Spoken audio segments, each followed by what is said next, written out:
দেবের জন্য একটা প্রশ্ন, এত সুন্দরী সুন্দরী সব নায়িকাদের সাথে কাজ করে, রুক্মিণীর মধ্যে কি দেখলো যেগুলো বাকিদের মধ্যে ছিল না?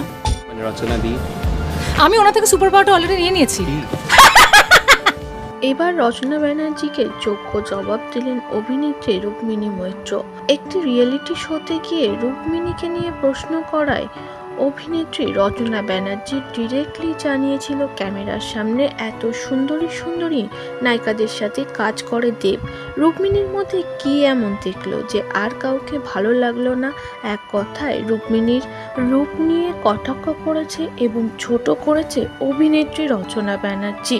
রচনা ব্যানার্জি জানাতে চেয়েছিল রুক্মিণীর থেকে ইন্ডাস্ট্রিতে প্রচুর সুন্দরী নায়িকারা রয়েছে যারা দেবের জন্য পাগল, তবে রুক্মিণীকেই কেন পছন্দ?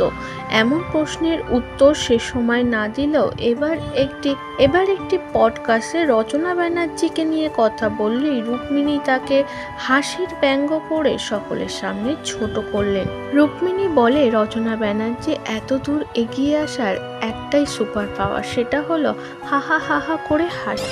গরমে সব থেকে আগে দই খাবে। আর এটার জন্যই উনি দিদি নাম্বার 1 এতদিন চালিয়ে যেতে পারছে।